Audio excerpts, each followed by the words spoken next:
What's up, guys? Barbarian your bust here, and we have some patch notes for the PTR. I am going to be trying the PTR, and I want to go over some Barbarian changes. So first off, major win, all classes get crit strike, vulnerable, overpower, ultimate damage. I think they clearly saw how everyone had to make a rogue on Barb to get crit damage. Excellent change. Very happy that they're doing this. This is amazing. And unique item, Unbroken Chain. Casting Steel Grasp reduce Iron Maelstrom's cooldown by 5 to 10 seconds. Enemies damaged by Iron Maelstrom deal 15 to 30% less damage for 6 seconds. I don't know how I feel about this. I don't use Iron Maelstrom. I don't think it's that good. I do use Steel Grasp. I think this will be a very niche fit item at the moment. I mean, I don't know. We'll have to see how it plays. 30% less damage for 6 seconds is massive, so I don't know. Could be really good. Hard to say. Aspect of forward momentum. Knocking back an enemy gains 25 to 40% movement speed for 3 seconds. That's a massive increase in movement speed. That is really good. Charge barbs, I could see that, or even kick, because you can knock back there. Leap, another one. Yeah, that's huge. That's a good change. New tempering recipe. Slayer's Finesse. Vulnerable damage, bonus damage against injured, bleeding damage. I don't know how I feel about this, because if we have vulnerable damage through Worldly Finesse, bonus damage against injured, so basically kind of like Slaying Strike, that one's good. Bleeding damage? Is that just going to be damage over time? Because if so, I don't know why you would take that. We'll have to see how it goes. Okay, more Barb changes. So Bash gets a change. Bashing enemies 4 times, your next bash will clobber, which stuns enemies for 1.5 seconds. Clobber twice as often while using a two-handed weapon. So that's pretty cool. I like that. I definitely like that. Enhanced clobbering enemy gets you 20% max life as Fortify. Okay, that's good. That's awesome. Battle Bash. Clobbering enemy generates an additional 10 Fury. I don't see that being necessary, but whatever. And then we got the Flay changes already. Crazy. The vulnerable duration increases. Amazing. And the damage reduction also increases and the buff increases. Clearly, Season 5, Bash and Flay will continue by the looks of this. Endless Fury. No longer requires two-handed weapons. Okay, that's actually a really good change. And Fury from basic skills are now increased to 12, 24 to 36. From 10 to 20 to 30, that's a big change as well. I use Endless Fury from time to time, and the 10, 20, 30 was absolutely fine. Usually only need 1 or 2 points, if any. Like, really just 1. Because if you do resource generation on your rings, and you have 1 point in Endless Fury, like 1 or 2 hits, and you have full Fury. So that's a good change. Imposing Presence got a little bit of a nerf. You could kind of see that coming as everyone uses it, and we can stack great amounts of life according to other classes. Legendary aspects. Wanton Rupture goes to every 30 to 15 seconds. That is really good. So you put this on a two-hander, it's going to go from 15 to 8. So Bleed is going to be strong in Season 5. Amazing. Aspect of the Grasping Whirlwind. Now pulls in targets 3 times as frequently. That's really good. This could make this aspect actually be used in Whirlwind. I think that would be really cool. So Whirlwind and Bleed, I think, and Bash are going to be your top probably 3 builds. Steadfast Berserkers. No longer requires Lucky Hit, now always triggers. That's pretty cool.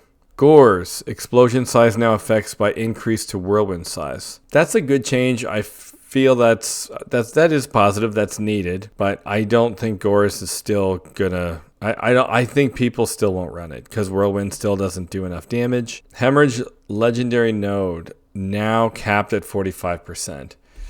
Because of Blood Rage being capped, we could have seen this one coming. So I'm not really surprised that now this will be capped at 45. That's gonna be that's very low. That is so easy to get too. The only way to play Bleed, you're going to stack your Blood Rage to 30, you're going to stack your Hemorrhage to 45, and then everything else will just be crit with Gushing Wounds until they nerf that.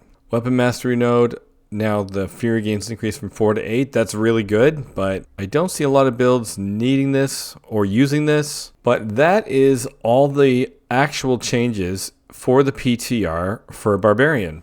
A little underwhelming. I was kind of hoping we'd see a little bit change to Upheaval or HotA, considering I don't think I don't know if anyone actually ran HotA this season in season 4.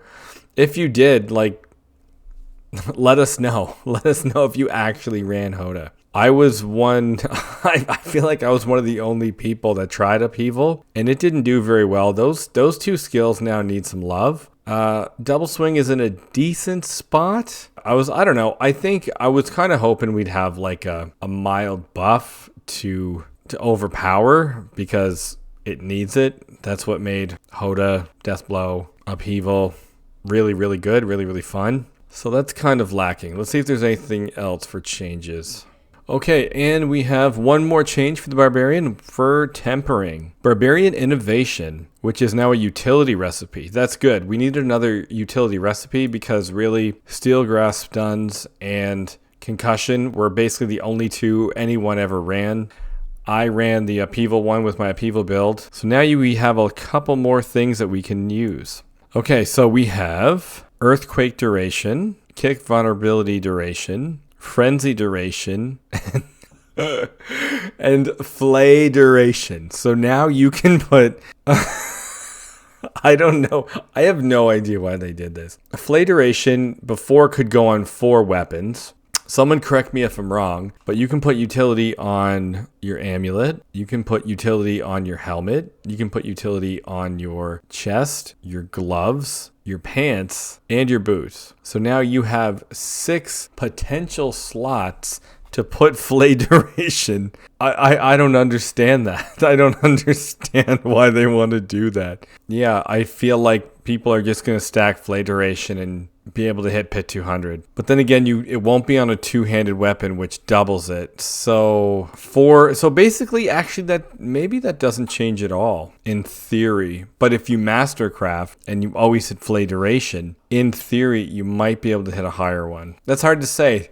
That's an interesting change, though, because I think that's crazy. Anyway, the other changes I will show off actually in the PTR. I do plan on playing it. I do want to try the new Infernal mode, so with the round based. I think that's going to be pretty cool. They did show a unique off in the campfire chat that's not here. So there's a new 2-handed sword coming that makes your weapon mastery skill not have a cooldown, but now costs Fury. I think that was intentionally made for Deathblow because Steel Grasp, you can get away with the cooldown. Even with Rupture, you can get away with the cooldown with Rage of Hergath and with Fields of Crimson, but there's no real good way around the Deathblow one besides killing enemies.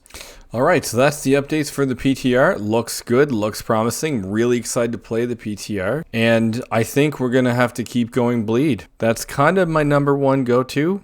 I still like to try out other different things. I was hoping I'd be able to try out Upheaval again, but I don't think that's going to happen. I do want to try out Deathblow, so I'm going to try to get that 2-handed sword, which gives it no cooldown and less damage. So we'll see how that goes. Anyway, thanks for watching, and I'll see you guys next time.